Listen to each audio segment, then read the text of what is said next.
선성권이 마지막으로 마운드에 오른다.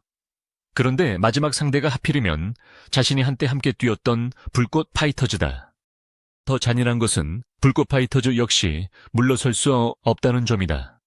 팀은 통산 9승을 향해 가고 있고 선성권에게는 다시 올 수 없는 마지막 경기다. 한쪽은 시즌의 중요한 승리를 위해 반드시 이겨야 하고 다른 한쪽은 선수 인생의 마지막 장면을 승리로 끝내고 싶다. 그래서 이번 화성 코리오전은 단순한 친선 경기가 아니다. 선성권의 마지막 투구와 불꽃 파이터즈의 9승 도전이 정면으로 충돌하는 경기다.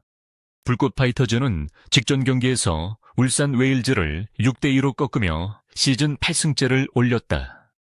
분위기는 분명 상승세였다. 하지만 바로 다음 상대는 독립야구단 화성 코리오였다. 화성 코리오는 2026년 독립리그에서 강한 전력을 보여준 팀으로 평가받았고 7월 중순 기준 6경기에서 22승 5패 승률 0.81호를 기록하며 선두권을 달리고 있었다. 불꽃 파이터즈 입장에서는 방송을 위한 상대가 아니라 실제 경기력으로 승부해야 하는 강팀을 만난 셈이었다. 그리고 그 화성 코리오의 선발 마운드에 선성권이 올라온다는 사실이 공개되면서 경기의 의미는 완전히 달라졌다. 선성권은 불꽃 파이터즈 팬들에게 낯선 이름이 아니다. 한때 같은 유니폼을 입고 함께 훈련했고 같은 더그아웃에서 승리를 바라봤던 선수였다. 그러나 2026년에는 화성 코리오에 집중하는 선택을 했다.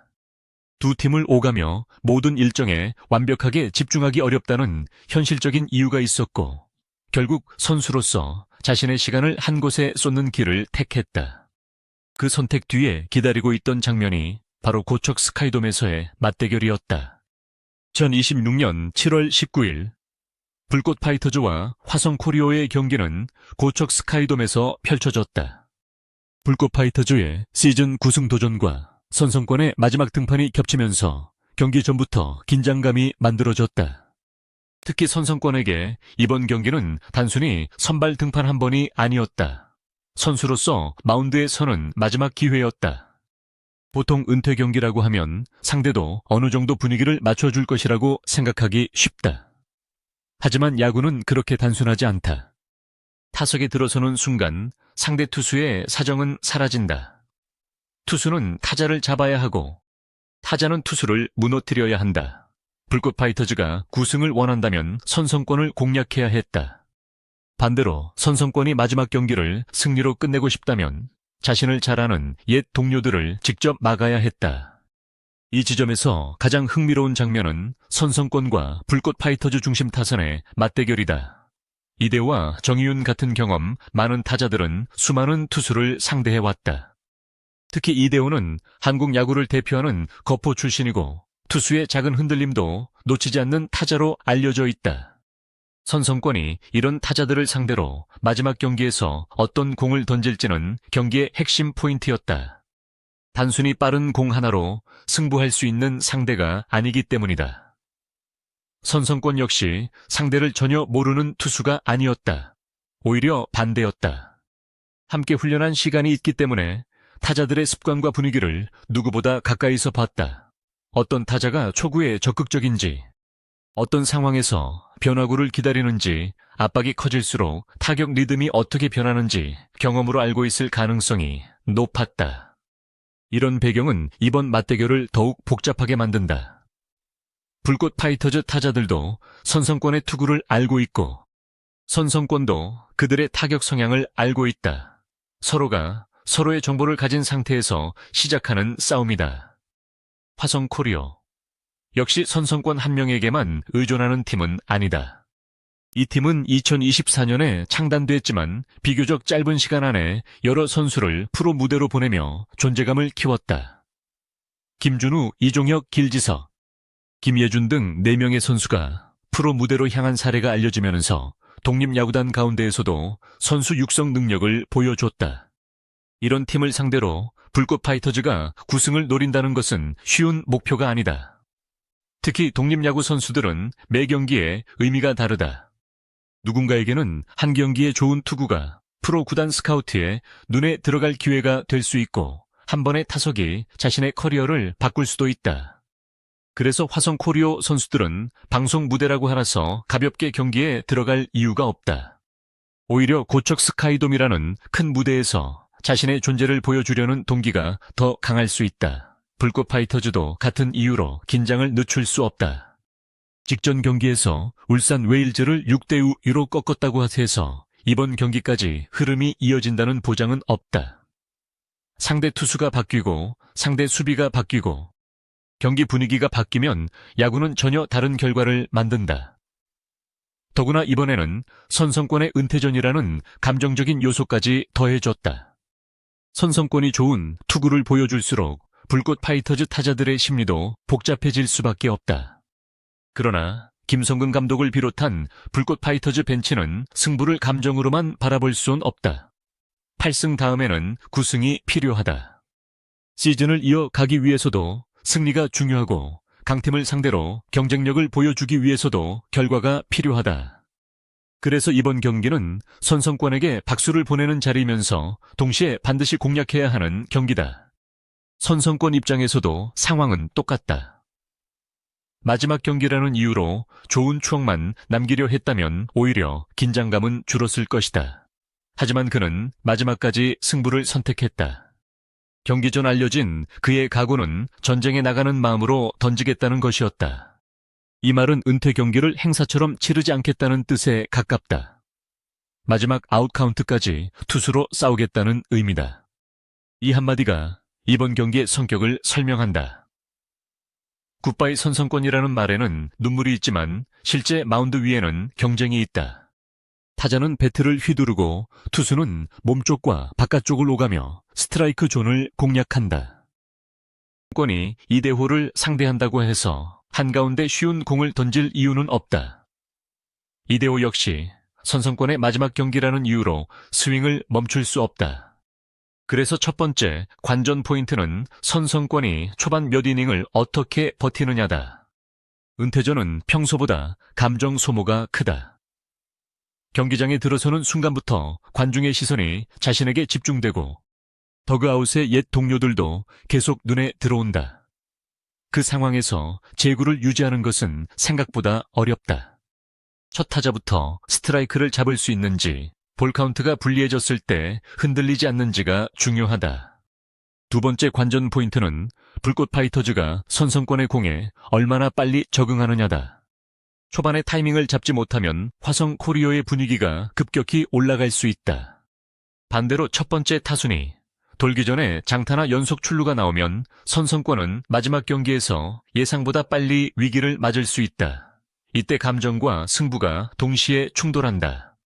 세 번째는 수비다. 은퇴전이라는 말 때문에 시선이 투수에게만 집중되지만 실제 승패는 수비 한 번으로도 바뀐다. 화성 코리오 내야진이 선성권의 마지막 등판을 얼마나 안정적으로 도와주는지, 불꽃 파이터즈가 주루에서 상대 수비를 얼마나 흔드는지가 중요하다. 한 점 승부로 흐를 경우 평범한 땅볼 하나와 송구 하나가 경기의 방향을 바꿀 수 있다. 네 번째는 화성 코리오 타선과 불꽃 파이터즈 투수진의 대결이다. 선성권 이야기만 보면 불꽃 파이터즈가 공격만 하는 것처럼 느껴지지만 실제로는 반대편에서도 강한 공격을 막아야 한다. 화성 코리오가 1주경기 22승을 기록할 정도로 좋은 성적을 냈다면 단순히 투수 한 명의 힘만으로 설명하기 어렵다. 공격과 수비 전체가 안정적으로 돌아갔다는 의미로 볼 수 있다. 불꽃 파이터즈가 9승을 얻으려면 선성권을 공략하는 동시에 화성 코리오 타선을 최소 실점으로 묶어야 한다. 직전 울산 웨일즈전 6대2 승리처럼 투타 균형이 맞아야 한다. 초반에 선취점을 내고도 곧바로 실점하면 경기 흐름은 다시 원점으로 돌아간다. 반대로 선성권이 초반을 무실점으로 막고 화성 코리오가 먼저 점수를 가져간다면 불꽃 파이터즈는 심리적으로 더 어려운 경기를 해야 한다. 여기에 또 하나 중요한 인물이 있다. 강동우다. 선성권과 마찬가지로 불꽃 파이터즈와 인연이 있는 인물이 상대편에서 마주하게 되면 경기의 정보 싸움은 더 복잡해진다. 상대팀이 불꽃 파이터즈의 특징을 어느 정도 알고 있을 수 있다는 점에서 단순한 전력 비교보다 전략의 중요성이 커진다.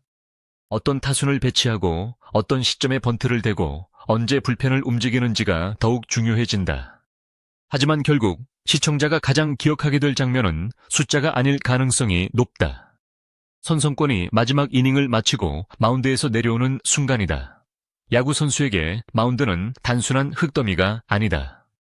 수년 동안 훈련하고 경쟁하고 실패하고 다시 도전했던 시간이 압축된 자리다. 그곳에서 마지막 공을 던진 뒤 내려온다는 것은 선수 인생의 한 부분이 끝난다는 뜻이다. 더 특별한 것은 그 마지막 상대가 자신을 잘 아는 사람들일 수 있다는 점이다.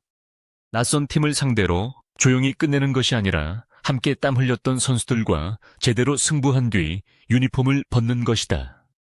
그래서 굿바이 선성권이라는 문장은 단순한 작별 인사가 아니다. 마지막까지 선수로 대우해달라는 의미이기도 하다. 불꽃 파이터즈에게도 이 경기는 오래 남을 수밖에 없다. 경기 전에는 우승이 가장 중요한 목표였겠지만 경기가 끝나는 순간에는 다른 기억이 함께 남는다. 오늘 이겨야 했던 상대 투수가 어제까지 함께했던 동료였다는 사실이다. 승부의 세계에서는 결국 누군가가 웃고 누군가는 고개를 숙인다. 그러나 은퇴전에서는 그 결과와 별개로 모두가 한 선수의 시간을 기억하게 된다. 선성권이 마지막 경기에서 완벽한 투구를 보여준다면 그것은 가장 아름다운 마무리다. 반대로 불꽃 파이터즈 타선에 난타를 당하더라도 선수 경력 전체에 가치가 사라지는 것은 아니다. 중요한 것은 마지막까지 도망치지 않고 마운드에 올랐다는 사실이다. 상대가 강하다는 것을 알고도 자신을 너무 잘 아는 타자들이 기다린다는 것을 알고도 정면 승부를 선택했다는 점이다. 불꽃 파이터즈 역시 진짜 존중을 보여주는 방법은 선성권에게 쉬운 승부를 선물하는 것이 아니다. 가장 강한 타자들이 가장 진지하게 상대하고 선성권도 자신의 모든 공을 던지는 것이다. 그렇게 해야 마지막 경기가 진짜 야구가 된다. 은퇴 경기라는 이름만 남는 것이 아니라 선성권이라는 투수가 마지막까지 경쟁했다는 기록이 남는다. 이 경기에서 불꽃 파이터즈가 승리하면 시즌 9승이라는 분명한 결과를 얻는다. 강한 독립야구팀을 상대로 얻은 승리라는 점에서도 의미가 크다. 반대로 화성 코리오가 승리한다면 선성권은 자신의 마지막 등판에서 옛 동료들을 상대로 값진 결과를 남길 수 있다. 어느 쪽이 이기든 이야기의 중심은 선명하다. 2026년 7월 19일 고척 스카이돔. 불꽃 파이터즈는 9승을 위해 방망이를 들고 화성 코리오는 독립리그 선두권에 자존심을 걸고 맞선다. 그리고 그 한가운데에 선성권이 있다. 누군가에게는 시즌의 9번째 승리를 향한 한 경기지만 선성권에게는 다시 돌아오지 않는 마지막 경기다. 그래서 첫 공부터 마지막 공까지 의미가 다르다. 스트라이크 하나가 쌓일 때마다 은퇴의 순간은 가까워지고 아웃카운트 하나가 올라갈 때마다 선수로서 남은 시간이 줄어든다. 평소라면 다음 등판을 생각할 수 있지만 이번에는 다음이 없다. 오늘 던지는 공이 마지막이다. 불꽃 파이터즈 타자들도 그것을 알고 있다. 그러나 배트는 멈출 수 없다. 9승을 원한다면 선성권의 가장 좋은 공을 때려내야 한다. 선성권도 알고 있다. 그러나 승부를 피할 수 없다. 자신의 마지막 경기라면 오히려 더 강하게 던져야 한다. 또 하나 놓칠 수 없는 부분은 선성권이 왜 마지막 상대를 피하지 않았느냐는 점이다. 편한 상대를 선택했다면 자신의 마지막 기록을 더 좋게 남길 수도 있었을 것이다. 하지만 야구 선수에게 마지막 기억은 숫자만으로 결정되지 않는다. 누구를 상대로 어떤 자세로 던졌는지가 더 오래 남는다. 불꽃 파이터즈는 선성권의 장점과 약점을 모두 알고 있는 팀이다. 바로 그런 팀을 상대로 마지막 등판을 선택했다는 사실 자체가 선성권의 승부욕을 보여준다. 김성근 감독의 시선에서도 이번 경기는 특별할 수밖에 없다. 감독은 선수의 사정을 이해해야 하지만 동시에 팀의 승리를 책임져야 한다. 과거 함께했던 선수가 반대편 마운드에 올라왔다고 해서 타순을 느슨하게 운영할 수는 없다. 오히려 상대가 불꽃 파이터즈를 잘 아는 만큼 더 냉정하게 준비해야 한다. 선성권의 초반 구종 선택을 빠르게 읽고 타자들이 같은 방식으로 당하지 않도록 벤치가 즉시 대응해야 한다. 경기가 팽팽하게 이어질수록 선성권의 투구수 역시 중요한 변수가 된다. 마지막 등판이라고 해서 무한정 던질 수 있는 것은 아니다. 초반부터 불꽃 파이터즈가 끈질기게 공을 골라 투구수를 늘린다면 화성 코리온은 예상보다 일찍 불펜을 준비해야 할 수 있다. 반대로 선성권이 초구 스트라이크를 잡고 빠르게 아웃카운트를 쌓는다면 그의 마지막 등판은 더 길어지고 불꽃 파이터즈는 조급해질 수 있다. 불꽃 파이터즈 타자들이 해야 할 일도 분명하다. 감정적으로 큰 스윙을 반복하기보다 출루를 먼저 만들어야 한다. 선두 타자가 살아나가고 주자가 움직이기 시작하면 투수는 타자뿐 아니라 주자까지 신경 써야 한다. 그때부터 제구가 흔들릴 가능성이 커지고 중심 타선에 더 좋은 기회가 온다. 한 번의 홈런보다 연속 출루와 진루타가 더 효과적인 상황이 나올 수도 있다. 반대로 선성권이 위기에서 병살타를 만들거나 중심 타자를 삼진으로 돌려쓴다면 고척 스카이돔의 분위기는 순식간에 달라진다. 마지막 경기를 던지는 투수가 옛 동료들을 상대로 위기를 스스로 지워내는 장면은 단순한 아웃카운트 하나 이상의 의미를 가진다. 선성권 자신에게도 자신감이 생기고 화성 코리오 야수들에게도 반드시 이 경기를 지켜줘야 한다는 동기가 커진다. 이 때문에 이번 경기는 초반 한두 점의 차이가 생각보다 크게 작용할 수 있다. 불꽃 파이터즈가 먼저 점수를 내면 선성권은 마지막 경기에서 추격을 허용하지 않기 위해 더 공격적인 투구를 해야 한다. 화성 코리오가 먼저 앞서면 불꽃 파이터즈는 은퇴전의 주인공을 무너뜨려야만 역전할 수 있는 상황에 놓인다. 어느 방향으로 흘러가든 감정적인 압박은 점점 커진다. 그리고 마지막 순간에는 승패와 별개로 서로를 향한 예의가 남는다. 선성권이 마운드에서 내려올 때 불꽃 파이터즈 선수들이 어떤 표정으로 그를 바라보는지, 화성 코리오 동료들이 어떻게 맞아주는지, 관중이 어떤 박수를 보내는지가 경기 결과 못지않은 장면이 될 수 있다. 그 순간만큼은 상대와 동료의 경계가 잠시 사라진다. 같은 야구를 오래 버텨온 사람들만 이해할 수 있는 작별이기 때문이다. 결국 이번 화성 코리오전이 특별한 이유는 승리와 작별이 같은 경기 안에 있기 때문이다. 불꽃 파이터즈에게는 앞으로 나아가기 위한 승리가 필요하고 선성권에게는 뒤를 돌아보기 전 마지막 승부가 필요하다. 두 목표 가운데 하나는 좌절될 수밖에 없다. 마지막 아웃카운트가 올라간 뒤 누가 승자가 될지는 단 한 경기의 결과다. 하지만 선성권이 옛 동료들을 상대로 마지막까지 공을 던졌다는 사실은 그보다 오래 남는다. 통산 9승을 향한 불꽃 파이터즈와 마지막 승리를 꿈꾸는 선성권. 한쪽도 물러설 수 없는 정면 승부가 시작된다.